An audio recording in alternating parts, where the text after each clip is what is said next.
présente vidéo, c'est pour vous montrer une petite caractéristique au niveau des plafonds suspendus. Plusieurs m'ont posé la question, quand je viens pour faire une retombée en gyps, ben, ça a l'air de flotter dans les airs le truc. Effectivement, donc je vais faire une petite démo. Dans ma pièce ici, j'ai placé un plafond suspendu en tuile acoustique 24 par 48 à 10 pieds du sol. Si je fais une vue en perspective dedans, ben là, je vois ma tuile acoustique dans ma pièce. Parfait. J'aimerais ça générer une retombée ici. Donc, ce que je vais faire, je vais retourner. Donc, j'ai positionné ma grille au plafond parfaitement comme je voulais. À l'aide de cette grille-là, je vais venir faire mon deuxième plafond, si on veut. Je vais utiliser cette fois-ci esquisse. Pourquoi? Parce qu'à l'aide de ma grille, je veux que ça corresponde parfaitement. Donc, je peux utiliser rectangle dans ce cas-ci. Je vais me faire une retombée qui va venir s'aligner parfaitement à mes tuiles acoustiques et je lui indique la hauteur par rapport au sol que je veux avoir. Et j'enregistre. Donc, je vois ici, dans ma vue en perspective, qu'il y a comme un espace libre entre mon gyps et ma tuile acoustique. Je ne dis pas que ça ne se fait pas, mais dans mon cas, moi, ce que je voulais, le client veut que, puis moi, en fait, je voulais que ça soit fermé en gyps.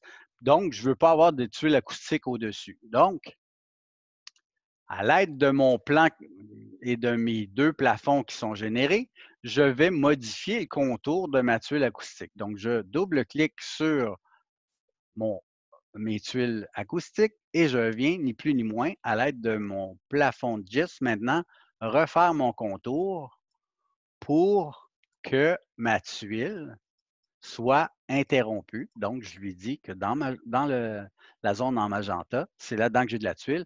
Dans cette zone-là, j'en veux pas. Donc, donc, vous voyez maintenant ce que ça a fait. Ça a généré un trou, si on veut, dans le plafond. Graphiquement, en plan, ça ne change rien. Pourquoi? Parce que ma plage de vue, je suis en dessous du plafond de gyps, puis à l'aide du gyps, je viens masquer ma tuile. Par contre, en réalité, c'est deux plafonds qui se superposaient. Donc, ce que j'ai fait ici, je l'ai modifié.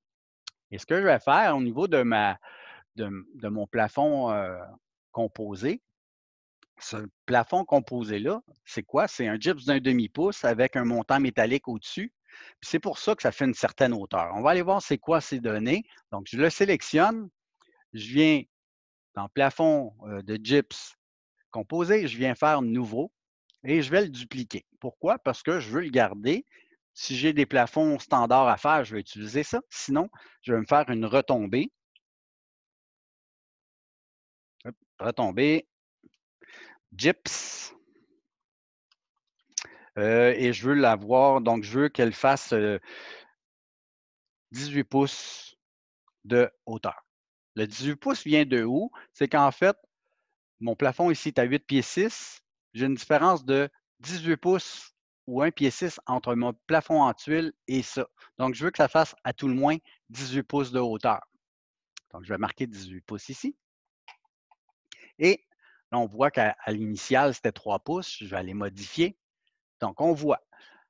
En dessous ici, j'ai du gyps 1,5, puis j'ai une portion d'ossature montant métallique de 2 pouces et demi. Moi, ce que je veux, c'est un pied 5 pouces et demi.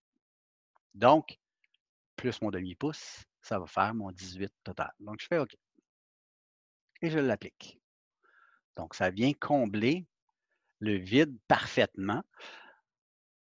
Donc, c'est la façon de faire, c'est le même principe que pour un plancher. Un plancher, on délimite les contours, on peut faire des motifs qui s'imbriquent un dans l'autre. Ben, les plafonds, c'est le même principe. C'est juste que les niveaux sont beaucoup plus hauts, les retombées sont plus importantes. Donc, le changement de niveau est plus important. Voilà. Alors, voilà pour la petite clarification.